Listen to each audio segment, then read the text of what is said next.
Thanks for joining us in London. Scott Felsted from Muscle and Fitness with Ariel Helwani.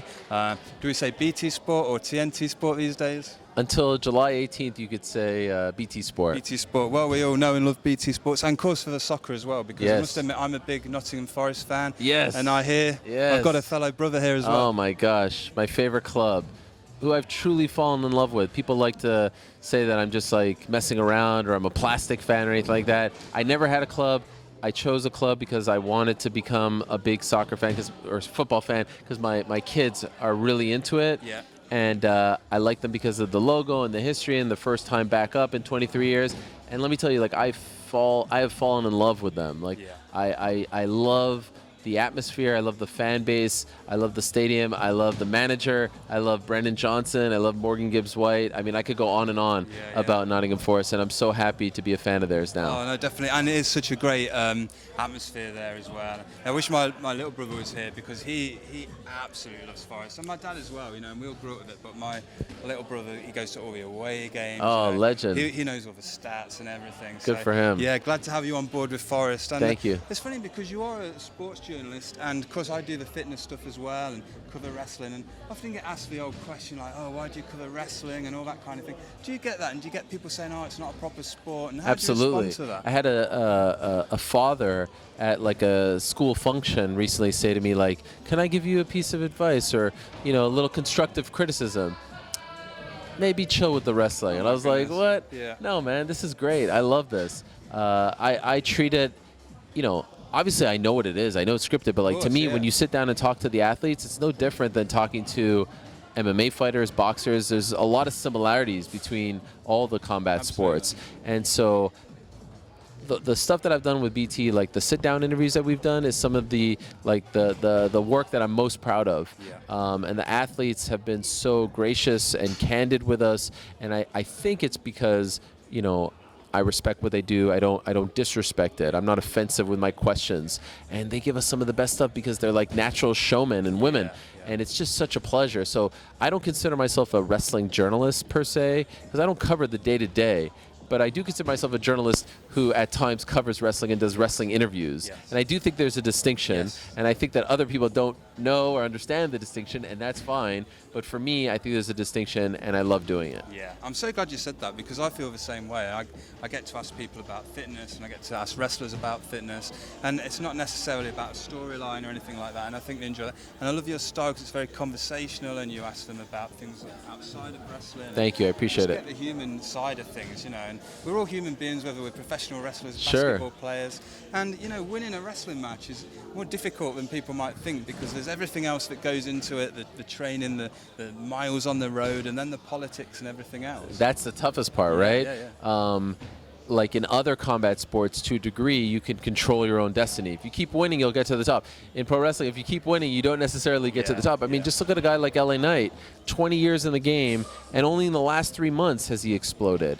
And so it's a little bit of luck that comes along as well. And, you know, if you let it drive you nuts, it could drive you nuts. There are times where I get an emotional interview. Like I remember like last year we interviewed Liv Morgan right after she won the belt. She cashed in. She's crying. Those are legit tears. People were like, it's scripted, it's predetermined. It's like, you don't understand. It's about the journey that these people have been on, and the road, and the miles, and the performance center, and the body, like the injuries, and all. Like that's what it is. Like they just achieved a dream, and you know, these same people will watch Spider-Man and Superman and Marvel and DC and Disney. There's no difference. The only difference is they're doing it in front of a live audience, which makes all of it a lot tougher because there's no second take. So I have so much respect for their athleticism, for what they go through, what they have to go through. To me, it's a beautiful art form, and I'll always be a fan. Yeah, me too. And you say, you know, you're a journalist who sometimes covers wrestling. I'm very much the same. I'm in the fitness realm, and I also very enjoy covering wrestling, but I'm not a wrestling journalist. But one thing that I see, especially on Twitter, is people saying, oh, if you're a journalist and you go to the WWE shows, you're a shill, and therefore you're only allowed to say certain things. Now, speaking for me only, I've never been restricted on what I can say or can't say. Of course. I don't know if that's the same for you. I mean, you have done appearances on TV, so people therefore feel, oh, he's being gagged. Well, it's all selective commentary because, you know, I'm very complimentary of, say, AEW and others, and you say one negative thing or one critical thing, and they latch onto that. And if you know anything about me as far as my MMA commentary is concerned, I'm always trying to talk about the underdog company, the second, the third. I'm not the one who's a front runner, so to speak. And I strongly believe that there needs to be competition. There needs to be other places for wrestlers to gain leverage and have, other opportunities. So, I love everything that they stand for. But some crazy fans will say otherwise. And then when it comes to like the stuff in Montreal, like that was a once in a lifetime opportunity in my hometown, and I would have regretted it for the rest of my life if I would have said no to something like that. So that some no names on Twitter who I don't like, it doesn't make any sense. As if they would have said no. A and B, like ultimately I have to answer to myself and my family, not to you guys. And I think a lot of the quote-unquote wrestling media that were critical of me were projecting their own feelings and insecurities onto me. You guys may not do it. I don't cover the quarterly ratings. I don't cover NXT and SmackDown on a week-to-week basis. Again, I'm just a journalist who happens to be a pro wrestling fan, and I do pro wrestling interviews as well. And I think that there's a clear distinction. And so when they asked me to be a part of that, I was like, thank you, wrestling gods, for this, because I sat in that building in 1997 as a kid watching Bret Hart get screwed. And, some 25 years later, whatever it was, being, on the broadcast is something that I'll remember till I die. So no regrets. Yeah, and no, you shouldn't, because you work hard and, you deserve any such great opportunities that may come your way. Like we're here now in London, Money in the Bank. This is starting to feel to me like the new Royal Rumble or the new Survivor Series. It was added as a later event. We had King of the Ring, and people don't really talk about King of the Ring. I think Money in the Bank's overtaken that, and it's become like the big five now, I guess. I totally agree. Last year was great.